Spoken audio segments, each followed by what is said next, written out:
You have 2 bar grinders? Just 2. That's all right. Oh, no. 3. You have 3? Bar grinders. Okay.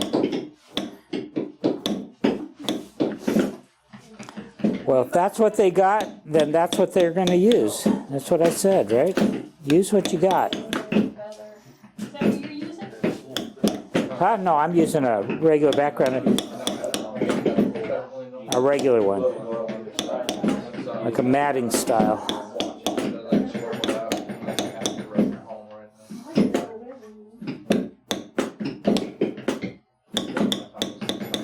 Yeah, I honestly don't know how many tools I have. It's in the thousands, but I couldn't even begin to tell you. You don't have them all displayed, do you? Well, I have them out where I can use them. I have that, like that craft tool set is out where I can both it on display and use it. I've got, in fact, y'all would know who names.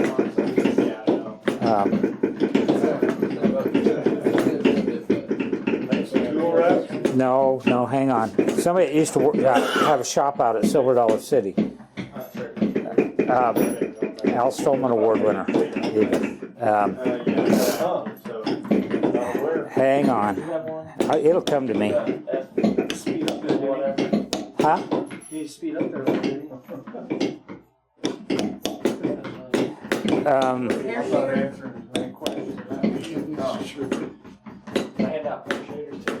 Golly.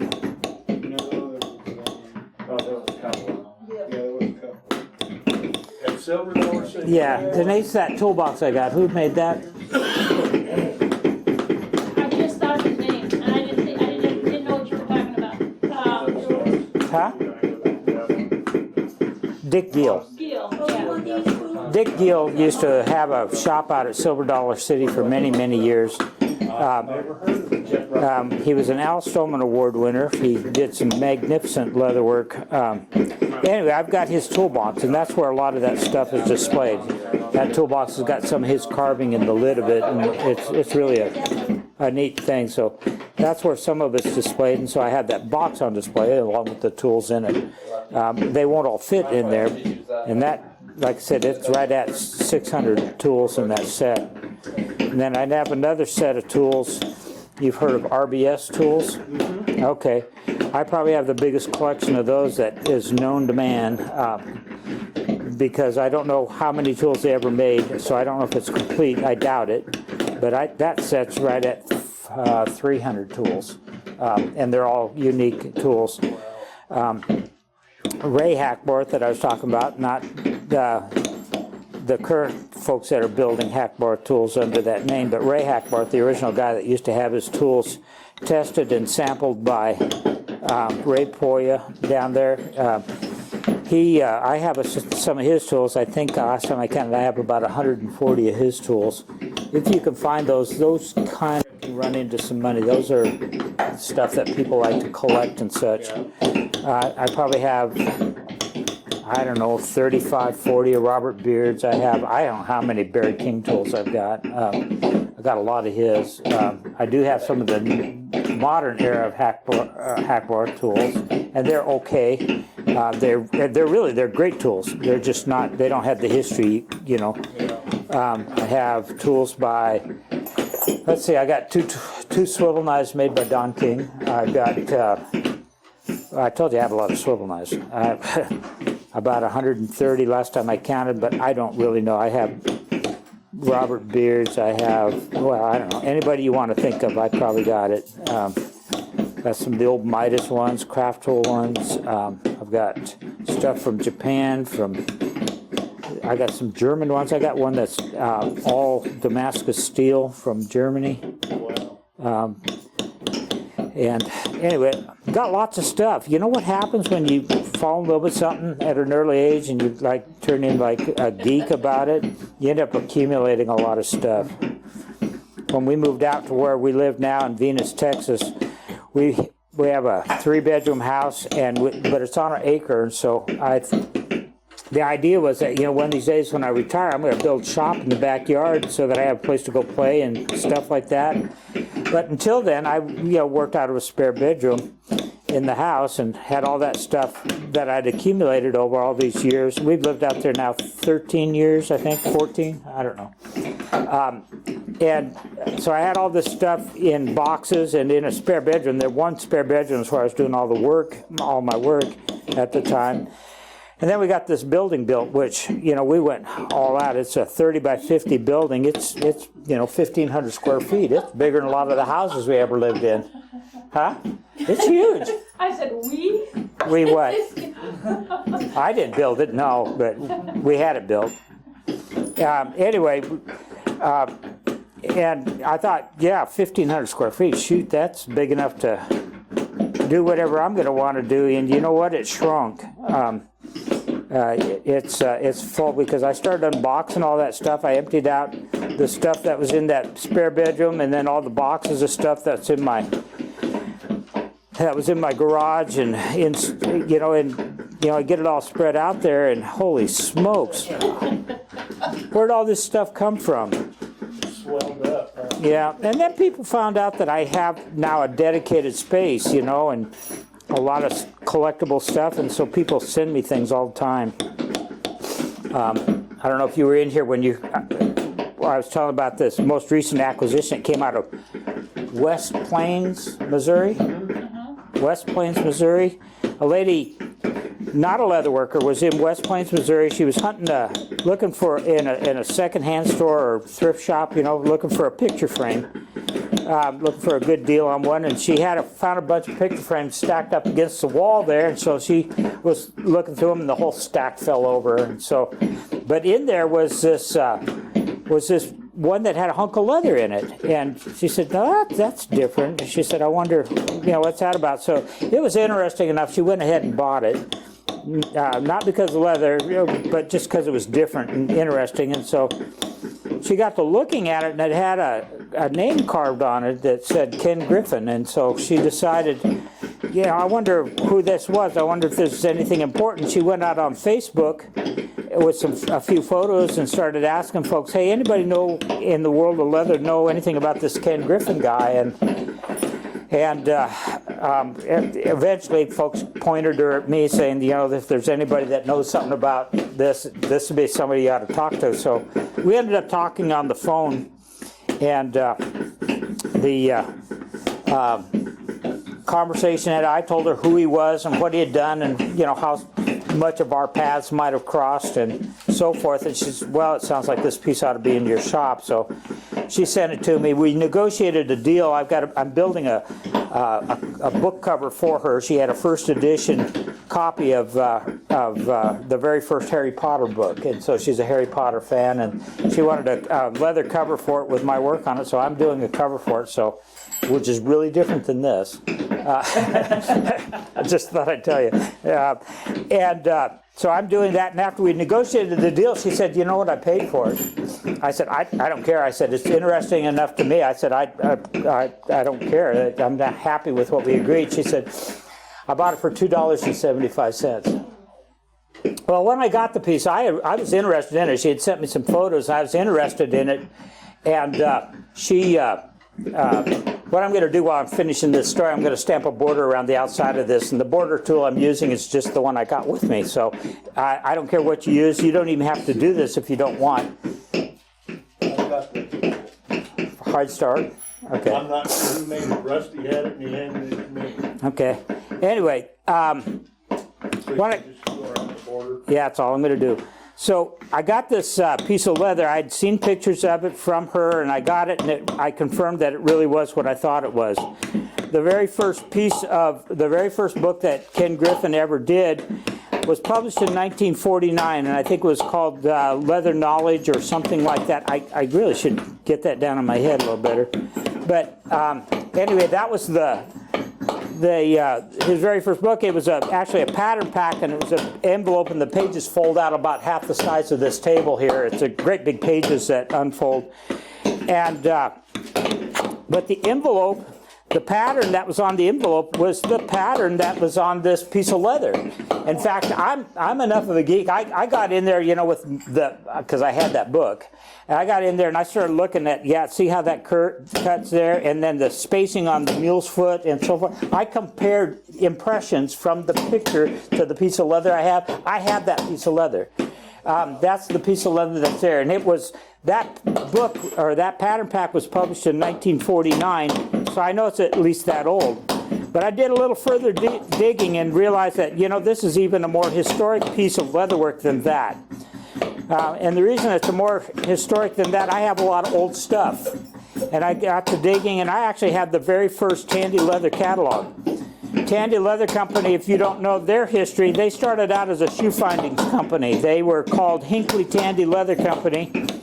They were based in Fort Worth, Texas, and they were all about the shoe findings business. But Dave Tandy, the father, and Charles Tandy, his son, they got this idea that, you know, this leathercraft thing back around 1950, this leathercraft thing looks like it's going to take off, and I think maybe we ought to open some stores that are dedicated to the leathercraft business. And so they did, but Mr. Hinckley didn't want nothing to do with that, so they split their ways, and he stayed in the shoe findings business, and Tandy Leather Company was born. And so the very first Tandy Leather catalog that came out, I have a copy of it. It says right on the cover of it, Tandy Leather Company, formerly known as Hinckley Tandy Leather. And you know what they use for art on the border of that? The same piece of leather that I've got. I have the piece of leather that was on the very first Tandy Leather catalog. You own that piece. I own it. It's hanging in my shop right now. I should have brought it. And that was the piece the lady found? In West Plains, Missouri. And I don't know, she's not a leather worker. It's just absolutely divine providence that this is in my possession right now, that it ended up there. It could have ended up in the trash. Stuff goes to a second-hand store or a thrift store just before it goes to the garbage. You know, and anyway, that's the most recent acquisition to my collection there. But stuff like that has found me, and my walls are totally covered now. Somewhere I've got pictures of my shop, and if you're ever down in Texas, you got to come visit me. But just so I can show you all that stuff. But I got everybody who you might think of that is some of your heroes of leatherworking. I bet I've got some of their work on display.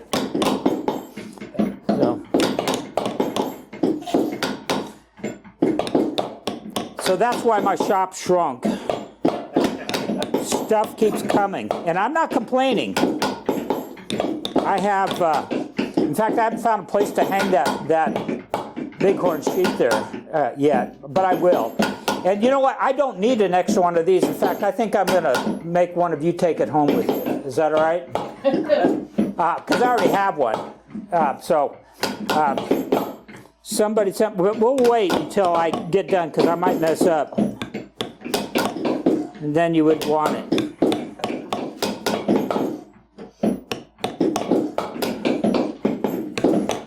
What's important to me though, and I have a lot of, well, like these pieces over here. I mean, here's pieces of leatherwork done by the people who were the foundation of our business. Having that stuff there, a lot of those things like that stuff that Ken Griffin did and Stolman did, those guys did that work to teach the world how to do leatherwork. And you know what? Those pieces of leather are still doing that in my shop. I have workshops like this in my shop all the time. And when people come in there, they learn from all of the stuff that's on display as much as they learn from me. And that's, I think it's important that stuff continue to serve that purpose. I got to figure out what I got to do with all that stuff when I get too old to appreciate it. But I'm pretty sure it'll survive somewhere.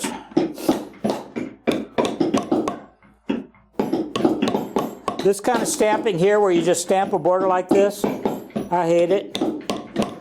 I do. I mean, how much talent does this take, really? I mean, can you all line these up? Can you connect the dots? You know, it's that hard. Just make sure it don't skip or bounce on you.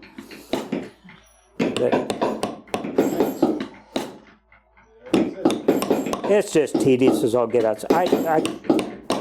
For me.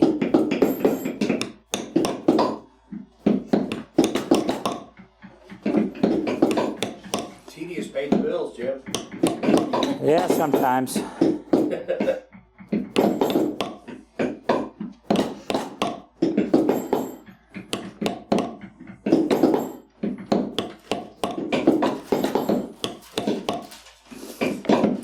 The funny part about that piece that I have from Ken Griffin is I have no idea how it would gotten to West Plains, Missouri. I don't know anything that he ever did. I don't know if any of his travels ever got there. I don't know of any connection there. I'm guessing that was something that he might have given to someone whose grandkids or something ended up there, and you know, it just got handed down to the family, and that's where it ended up. You know, and you know, yeah, like I said, often stuff like that is the stuff that did sell at the garage sale. You know, so let's give it to a thrift store. You know, that's kind of what happens to stuff like that. So.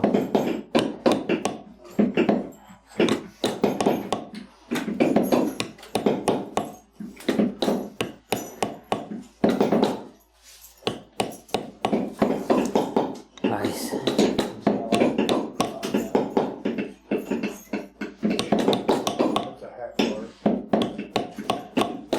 How old a hack bar? Let me see. It's not very old, just 3 or 4 years old. It's one of the short ones. Yeah, yeah, yeah. Great stamp. I mean, they do good. That's Lonnie Height that owns that now. He does. He actually worked with Ellis Barnes. Ellis Barnes is the guy that resurrected that name. When Ray Hackbarth died, it basically died with him. But Ellis Barnes kind of, I don't know if he actually bought the name or if he just started using it. He was that kind of a guy. It's kind of hard to tell, but one of the crustiest old guys you ever met. Crusty old guy. Oh, he was. I've got a lot of his tools, and he actually used to do some. He used to do some embossing plates. He's got some. He had a company called the Belt Factory, and he made embossing plates. They like belts that were non-repeating. They were like plates that the whole thing. And he had like Stolman do those for him, do the carvings, and then they including Stolman's signature. I used to have people all the time say, "Hey, I've got an original Al Stolman carving on a belt." And so I'd have to ask them about it, and most of the time, well, always, it was one of those reproductions. But they were that quality that they did look good. Like mine are really good print. Huh? Yeah. Oh, yeah. But they were really good. They're as good as anybody. I don't know anybody that's doing that good of embossings, and the fact that it's not repeating, you know, made it even more convincing. So anyway, he. In fact, Ellis even had me do some carving for him that he did too. All right, cuts, decorative cuts. I'm almost ready. Somebody said, "Oh boy." Tell me your rules. What are your rules on it? Don't mess up. That's the biggest Where one. my left's going. Whatever you do, don't mess up.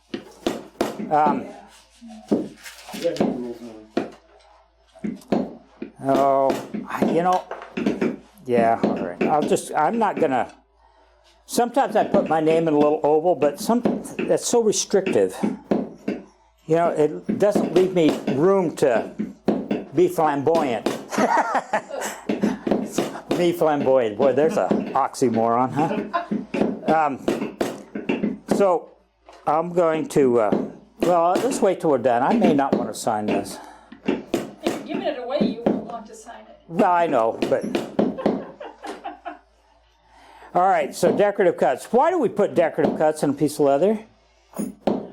It's punishment. I know. No, why do we do that? What's the purpose of decorative cuts? To fill in a bunch of blank spaces and embellish the structures that you've got. Pretty much that's it. So, you know, I've done a lot of preaching here about the flow of this design. You know, getting the the beveling to fade and taper and to follow the flow of and the pear shading to do the same thing, to give you some boldness, but have it all drawing your eye in a direction. So how do you think the cuts ought to go? They ought to follow that flow as well, right? So that's part of it. And we do have some big broad leaves here that really need some additional decoration in them, and the swivel knife is what we use to do that. So I can look at this and see if we can do that again, or we can just make it up as we go. I usually make it up as I go because I don't do the same thing twice much. But I am pretty consistent on my decorative cuts. So when I'm doing decorative cuts, and I'll just start with one of these petals on the flower here, you know, you've got some pear shading that kind of curves like that, and then we added to that flow with the way that we ran these veinner impressions here. So you can see how everything kind of rolls into this. So that's real easy to figure out how those cuts need to go. They need to follow that. Usually when I do decorative cuts, the first thing I'll do is I'll strop my knife. You saw me do that, right? Made sure it was ready to go. I also need to make sure I got the right amount of moisture on here. This is about right. Yeah, it's probably okay.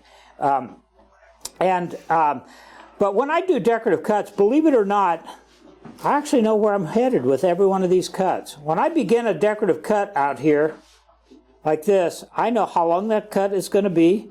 I know where it's going to end. I know even how fast I'm going to taper it out. I make sure that my cuts look like they all come together at some point, or look like they would, but they never actually connect. So I'm showing off there, was just putting a lot of cuts in that one, but usually they're put together in a group of cuts. You know how we, well, yeah, even on here, we got all these different leaves and such, and they all taper together. We've got a nice wide spot here with this broad leaf, and then we have everything narrowing down. Everything we're doing all flows to like a funnel almost. It flows to a particular point. And so quite often that's exactly what your cuts do. They also flow to a central point. So I know, I wish somebody had actually done it so I could have made fun of y'all, but you didn't. So, but quite often when we're doing a design like this where we gone through the whole process of carving something, we get down to this stage here and I say, okay, it's time to do decorative cuts. And somebody will say, yeah, here's where I mess up every time. You did say that. I didn't hear you. If you said that, you didn't say it out loud. Or just groans. Yeah, I did hear that. But you know what that really tells me? That really tells me that there's somebody out there that hasn't practiced enough with their swivel knife to know what's going to happen when they do this. That's really what I hear. Because you know how you get good at these? You got to do them. Yeah, it's called practice, practice, practice. You got to do them. They don't happen. They don't get better. They don't get smoother. You don't get more proficient at these without doing them. You're all welcome to watch me as close as you want. You can come up here and look over my shoulder and all that, and I'll try to do my very best job with these. But you know what? You don't learn a thing until you go do it. You know, we've spent a whole day here, me trying to tell you what I know about doing leatherwork, trying to pass on my knowledge to you, trying to, make sure you understand why I do what I do and so forth. But none of my knowledge becomes your knowledge until you put it to use. Do you tilt your knife at all? What do you mean by tilting it? Well, just to kind of get more of a bevel on the beginning. Do I undercut? Is that what you mean? Maybe a little bit. No. Undercutting is a bad thing. Open up that knife cut just a little? No, I'm going back to my old faithful here. The reason I like this nice thick bladed knife is when I put pressure down, it opens up wider than probably somebody that's got a skinny blade. So I get nice wide cuts at the top. And because my cuts are nice and wide at the top, it's easier for me to get a nice long sweet taper to nothing.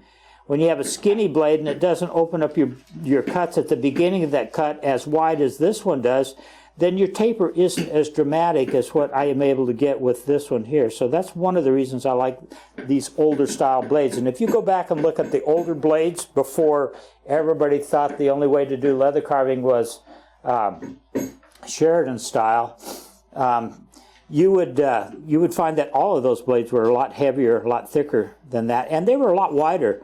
I've got, I think I mentioned, I have Ken Griffin's tools. You know what his swivel knife has for a blade in it? It has a 1/2 inch wide blade. It's twice as wide as this blade. And the work that he did with that is every bit as fine. Most of y'all would love to be able to do what he did. I still envy what he did. And you know what? He didn't have nearly as fine a tools as I've got. So why was he able to get away with that? Well, he probably did a lot more leather work than I have. And that's the only way you'll ever get yours to look good. And I don't care what tool you use. Quite often when I'm using this blade right here, and people will see me pull this out, what are you doing? I forgot it. I do that all the time. Do a little catch-up. Yeah, I do that all the time. Quite often when I pull out this blade and I'm doing this, people want to know, is that the blade I should get?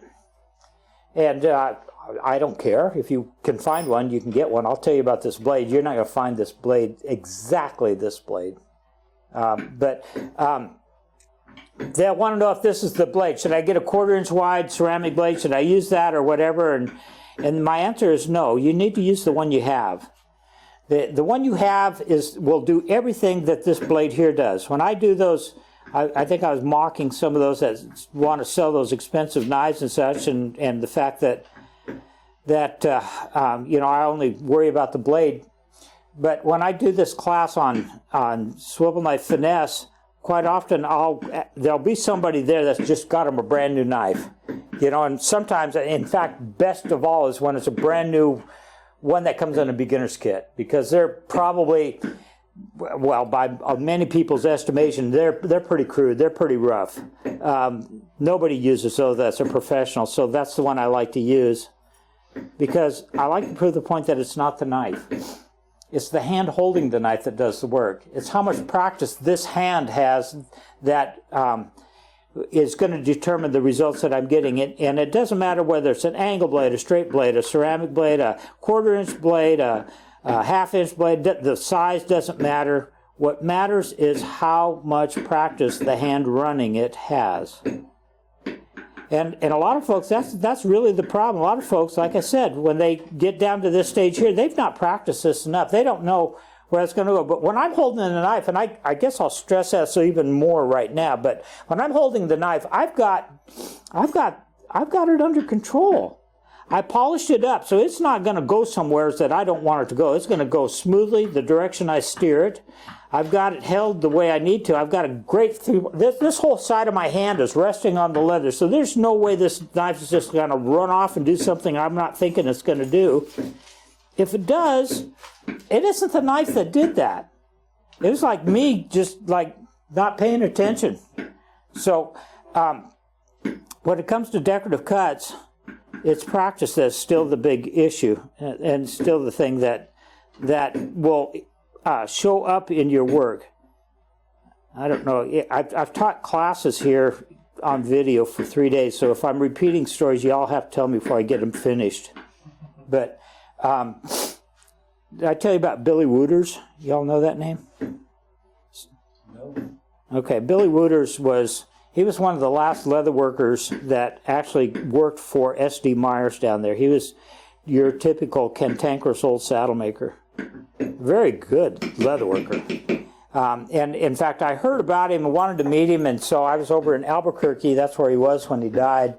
I was over there teaching a class, and so he come in to check out and see who the heck this guy was. And he comes in, and they introduced me to him, but he didn't say a word. He goes over and he picks, I had, stuff laying out like this. He goes over and picks up one of my pieces of leatherwork and goes like this, and he says, yeah, he knows how to run a knife. And I was all of a sudden an okay guy, because he looked at my swivel knife work to determine if I knew what the heck I was talking about. And you know what? I can do the same thing with all of you. I can look at how you run your swivel knife, the kind of results you're getting, whether you're getting smooth lines, nice sweet curves, whether they taper out, whether they do what they're supposed to do. I can tell how much leather work you've done by looking at your cuts. And not just your decorative cuts, your cuts when you're laying the thing out. Those cuts, those are important cuts. So, anyway, are there rules? Yep, practice. Practice is the rule. Do it till you can get better. You know, and you don't have to do a big old piece like this here to practice. I mean, there's scraps galore that need to have some cuts done on it. And when I do this swivel knife finesse class, the one that's sold out, that's got like 35 people signed up over there in Waco right now. When I do that class, and I give everybody some scrap leather, I said, okay, let's get started. I showed you how to sharpen your knife, how to strop it. I showed you how to case the leather and everything. Let's see what you can do with it. And you know what will happen? Somebody will take and run a cut like this all the way across their line. See how well it cuts. There, that'll fix that bug. That's just silly. Nobody ever makes cuts like that on a piece of leather. Nobody ever drags their knife like this all the way across, but that's how they'll practice their cuts. They'll just go raking across their leather. Like, if you're going to practice these kind of cuts. Practice the kind of cuts you're going to do in your leather. Don't practice something that you'll never use. That just doesn't make sense. So, but decorative cuts, I can tell some people's. In fact, you will too. You're going to find that you can do some of these cuts better running one direction than another. We all do, you know. If you're left-handed, you do them all backwards, but you know what's fun is teaching a left-hander how to do this. You know what I do? I tell them, go get a mirror. Watch me in a mirror, because now I'm doing it left-handed. That's how you teach them. So do you do your leatherwork in front of a mirror for all the normal people? No, but that's how I've always thought of things. Yeah. You know, I can look at you right now, and I'm using the same hand you're using. Yeah, because it's a mirror. That's your left side, so I'm looking in a mirror right now. You know. But the point is the practice. You know, and that's I can't stress that enough. And then also understanding what you want to do. I don't stick my knife into the leather and say, okay, let's see what happens here. But I think some people do. You know, they know that I got to put cuts in here, so let me see if I can throw my knife at this thing and see what happens.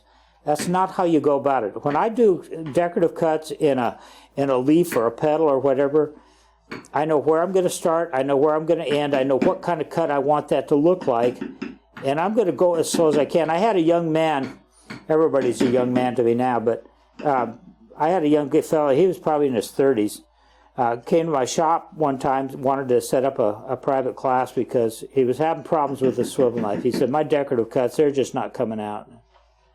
He said, so he came and brought some of his work, and I said, yeah, they look a little rough. What are you doing, or how do you do them? And so I got him a piece of leather, gave him one of the knives, and I said, go ahead, do some decorative cuts for me. And so he did his decorative cuts, and I don't have a piece of leather here I want to do this on, but he would run his hand like that, and he'd flick like this here. And I said, he said, see, they come out sometimes. They have a nice taper to them, but they don't flow together like I want them. And I said, the reason is because you're not in control of your swivel knife. You're like snapping your wrist here to make that pop out of there. And yes, that causes the blade to come out of the leather so that it doesn't come to an abrupt halt. But I said, you're not in control of it. I said, here, watch me. And so I took the knife and I started doing some cuts for him. And I'm going like this, and the first thing he says, man, you're slow. I said, yeah, but you know what? That cut went exactly where I want it to be. It's exactly as far away from the edge of that as I want. It has the kind of curve that I want on it. And when I'm doing decorative cuts, those of you that are, and I know you can't see this, but when I start a cut in a pedal like this, I'll probably make these cuts taper out over at least half the length of that. So yeah, I'll just try to explain that to you. I'm starting here full depth right now, and right here I'm already starting to get lighter and lighter and lighter and lighter and lighter and lighter and lighter until it turned into a scratch. So that cut tapered out over the majority of the length of that. It did not come down to the last, like, I'm down here and this is where the cut's got to end, and so whoop, got to get that knife out of there and taper that out. So, and I see that quite often. People will have that taper happening in the last eighth of an inch. It shouldn't be that. Why? Y'all are asking the why questions, right? Why do you not want that? It's because it has to do with that flow again. I want your eye to continue on. I don't want your eye to come to the end of that cut and say, bang, what do I do now? Where do I go now? How does this flow from here? It's all about getting your eye to follow and flow all the way through this thing. I've been talking about that since we started this project. It's about the flow of the thing. It's about making it appealing to the eye, making your eye want to enjoy it and walk around it again and see the whole elegance of this whole piece of leather. That's what I want people to see when they see your work. Every piece of leather work that you ever do is a piece of advertisement. It's a piece of advertisement that somebody's going to see, and they're going to, you hope, they're going to ask, hey, who made that for you? And you want them to see something that you're proud that they saw. So you don't see how quickly you can finish up the cuts. You know, when we get to this stage on a design, this is the last step. Well, maybe putting your maker's mark on it, but this is kind of the last step. There's nothing else coming along after this. So here we are. We're going to put our signature on here. And for a lot of people, the signature is their cut, the way they do them. And yours will be too. You're going to develop a style that, mainly because you got some that you do better than others, and we all do. So you'll end up with a look of your own. But don't get in a rush at this stage. Holy smokes, don't do that. And the dyeing and finishing is another place that people want to get that all done so they can get on to putting it together or whatever they're doing. That's also not a place you want to rush through it and get that done. Actually, nowhere's along the line do you want to rush through it and see how quickly you can get it done. The guy said, well, that part doesn't count. The other guy said, it all counts. It does all count. And, you know, again, I am going to put my name on this. I'm going to sign my name on this with a swivel knife. And you know what? I'm going to want whoever ends up with this to not be sad that they got it. You know, I want her to kind of appreciate it. I want them to see all of these little things I've been preaching all the way through. I want this to continue to teach after it ends up in somebody else's hands. So I'm going to try to do my best job. I hope you do that with every piece you ever do. So you're saying you don't want to run up any yards? If it does, I hope it gets a lot of money.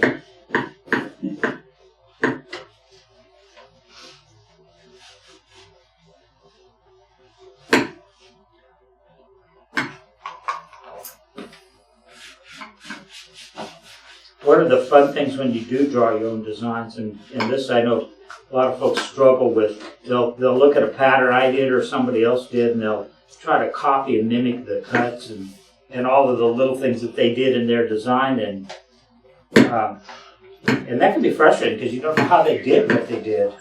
But when I do draw my own pattern or like in this case modify somebody else's, I get to decide what kind of cuts go in there. I get to decide how this gets tooled. I get to decide what tools get used. I don't have to follow somebody else's pattern. I can make my own pattern. So they bought a chain of Christian bookstores. It's called Joshua's Christian Stores. At the time they bought it, it was a little 9-store chain, regional chain in the Dallas-Fort Worth area. And they had visions of making it a national chain, and I was a regional manager overseeing, well, at that time, 29 of their Tandy Leather stores.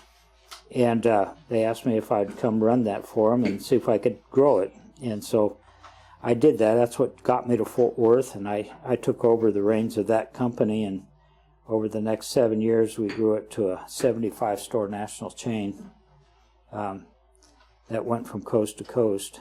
And then it was sold out to their biggest competitor, which was family bookstores.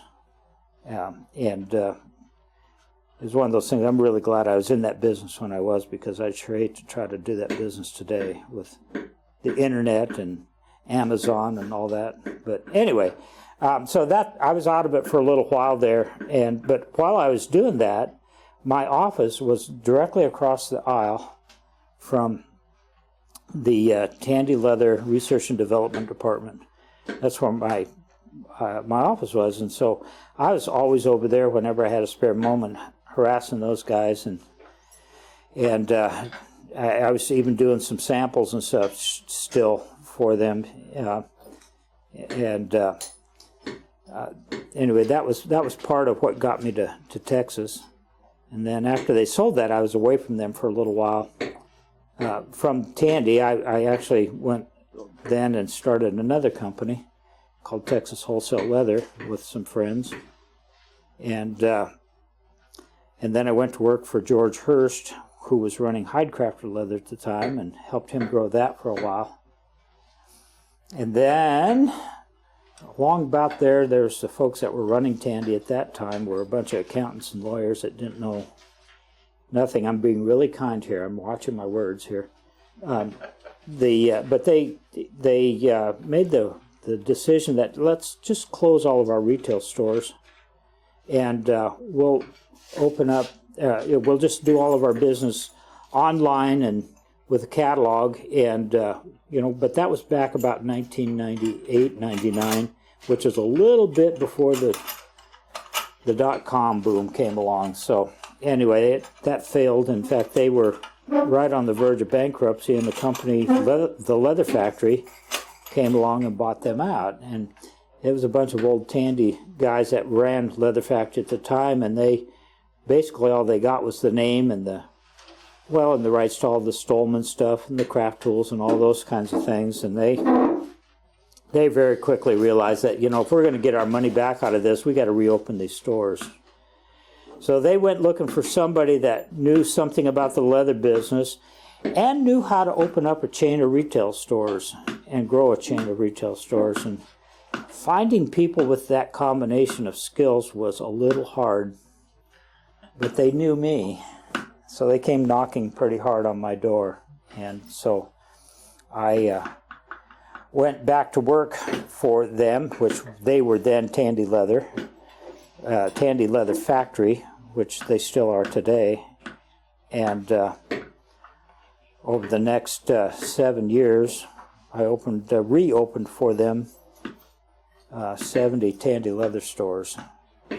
I was director of operations for them, and got those stores back open again. And basically what I did is I put my name and my reputation on the line, because a lot of the reason we were able to open that many that quickly is because I went to a lot of those old managers that had been left high and dry with no place to make a living.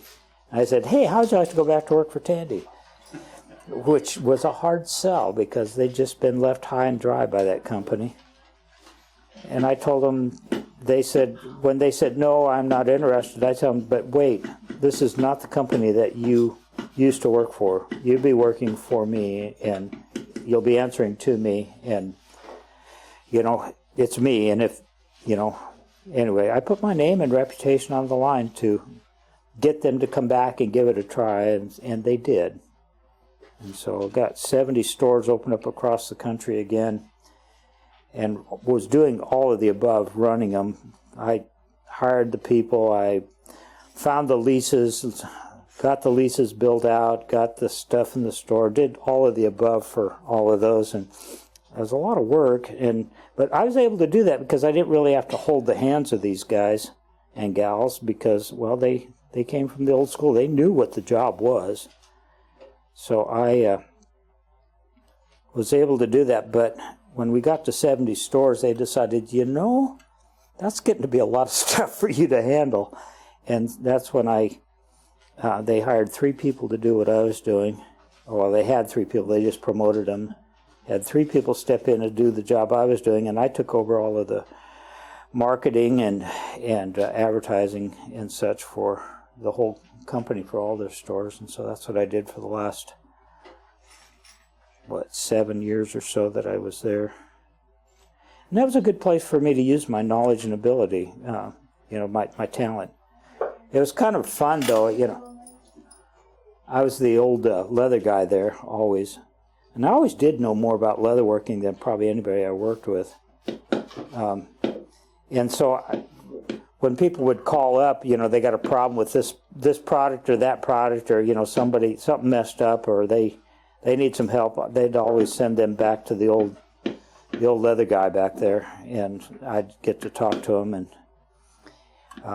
so that was really probably what I enjoyed. And I did, like I said, all of the leather shows that are out there, I was the guy that represented Tandy. I still go to these shows and such, and people come up and say, "What's going on with Tandy?" Well, I don't know. I haven't worked there for 5 years, so. But it's kind of neat to have been able to have a contribution to the industry, because really, without the stores, this industry would stagnate. It wouldn't grow. You got to have a place to go get the stuff that you want to use.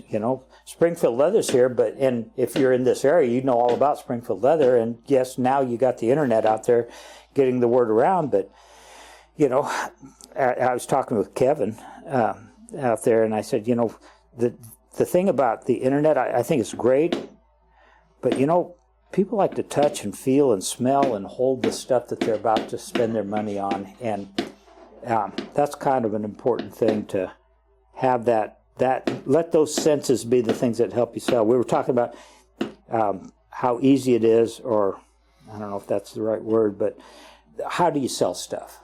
How do car dealers sell you a new car? They say, "Here, you want to take it for a drive?" They give you the keys, let you sit in it, see what it feels like as if you were the owner of it. And you know what? That works with the leather business too. And so people have got to have let those senses do some of that with them. Let them fall in love with it.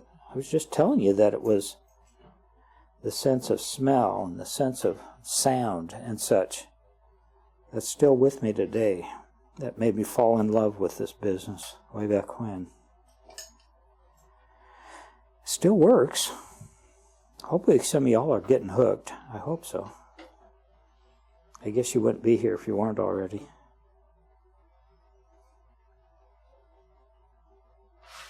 Y'all working or just mesmerized? Okay. Well, and I'm slow, obviously. I'm not the fastest at this, but often, sometimes when I'm doing this, everybody's like watching like this, I'll go, "Oh, dang it, I didn't mean to do that." And everybody will jump and say, "Oh, jeez, what did he do?" Do you ever use a backgrounder on these free-form shapes? If you want, go ahead. If you want. Did I on the other one? Do or not? No, I didn't. You can mat around them. You can do whatever you want. I'm going to do whatever. Oh, I'm over time, aren't I? Somebody's wife said something about you weren't going to be done at 5. Okay. All right, sorry. So no, I'm not going to do that on this one.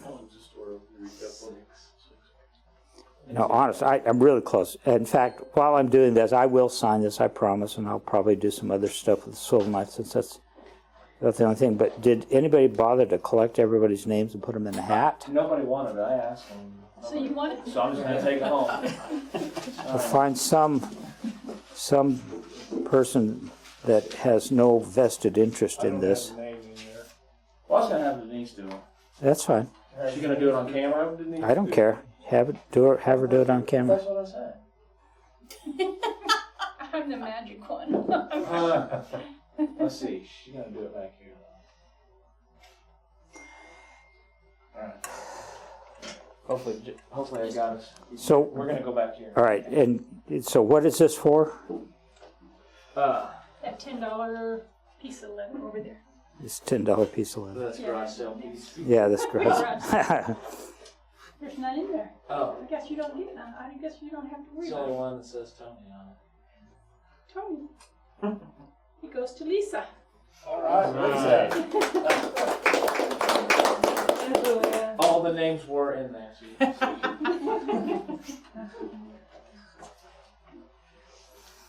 Thank you. All right. Well, I guess I better sign it then. So, where'd my water go? Just a little more water. Are you driving home?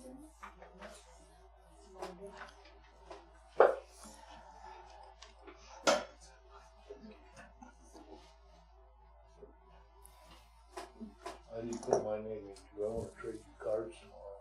Trade me cards, okay. those are all spoken for, Jenny. Sorry. No, they aren't now. One is, isn't it?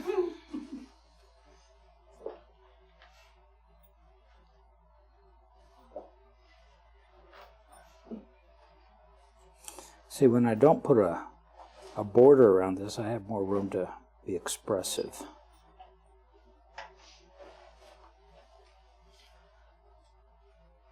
I like my stylus. I do.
Glad you're doing something else. I thought it was starting to look pretty plain. Just kind of looking pretty plain here.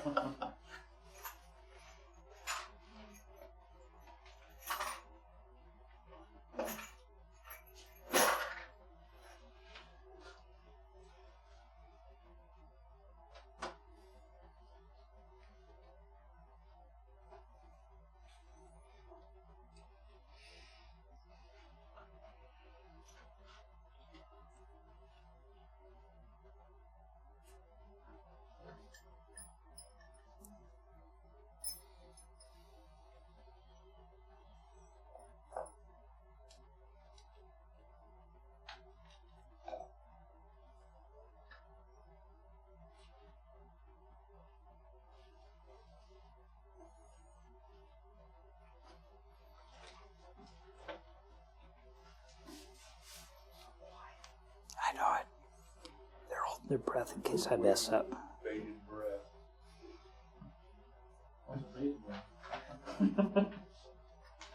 This other one that you did on your signature, I like how you embellished it with the feather on the feather. Yeah. That was the right thing to I don't do know if there. everybody saw that. Oh, that's awesome.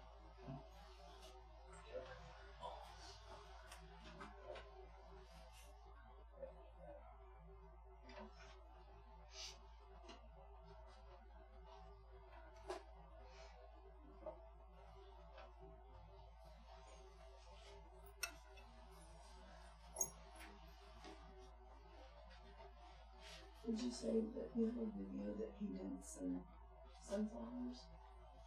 Yeah, we did that. This strip here. Is it on your Facebook page? We haven't. It's just a recorded one because it's going to go with the pattern that we're selling. But so it was about. I think we did 2 hours on the carving and stamping, and then maybe another hour on the painting. So I got to put it all together. But I haven't had time yet this week. Why? Oh, I've been shooting yeah. other videos. They've been wearing me out, is what's been going on. I only made you shoot one video yesterday. And you wanted to keep on going, but I told you you had to stop. I know, that was kind of bummed me out. I didn't get to do everything I wanted to do.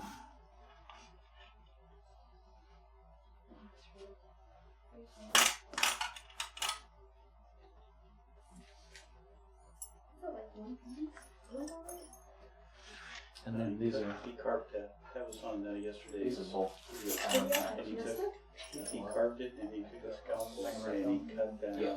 That's the hard one. So it's all one piece. And that's the last. That I probably I Yeah. did that.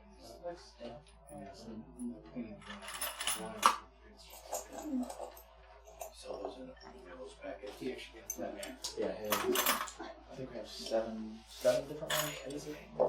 7 or 8.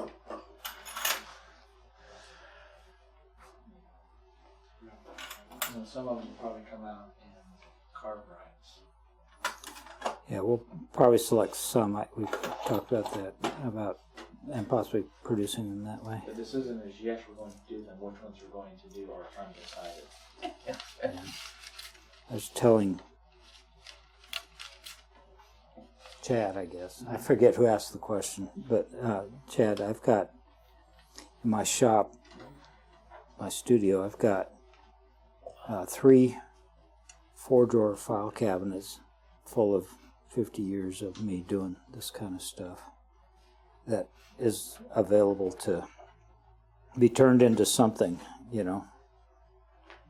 at some point, and they need to live on.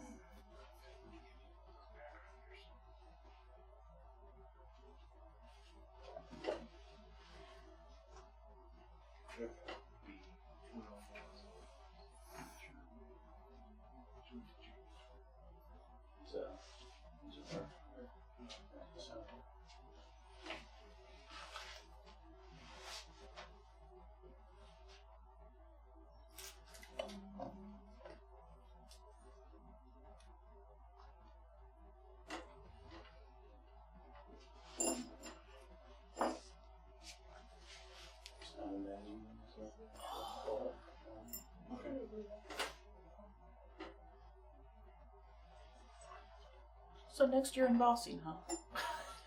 It'll be something. I don't know. I'll see if I can learn something new by then.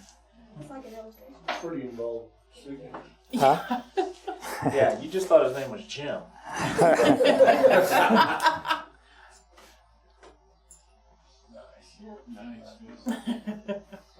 Is that what you wanted? The The end. No, golly. I hope you all did have fun. I did. If you can't tell, I really do enjoy doing leatherwork. I enjoy sharing what I know, and I hope you all had fun doing that as well. As I shared with you, I got to spend my life doing what I'm doing. I feel obligated to pass on what I've learned and what I know, and I hope you all have a little sense of that obligation to do the same, that you'll pass it on to whoever you come across that's interested. You don't have to be able to do leatherwork like this. That's not necessary. I didn't even explain California, did I? We didn't get to California. Well, come back next time. Another video. But I hope you will pass it on. You don't have to do this. Every time I ask somebody, how about teaching this leatherwork, and they say, "Oh no, I can't teach." Yeah, you can. When I went to work for Tandy Leather, I didn't know I was a salesman. I still don't believe I'm a salesman. But you know what? All that is you just help people know what you know, so that you can share with them what you know. And you know what? That's all teaching is. Just pass on what you know. they would love to know as much as you do about leatherwork. So share it with someone. The benefits, I can't tell you. I shared with you some of the blessings that I've received. I do believe I'm one of the most blessed people ever. I got to do stuff most people would never dream they could do, and I am blessed, and I'm thankful for it, and I want y'all to have some of that as well. So anyway, with that, I can go on and on like that, but thank you all. It's been my pleasure.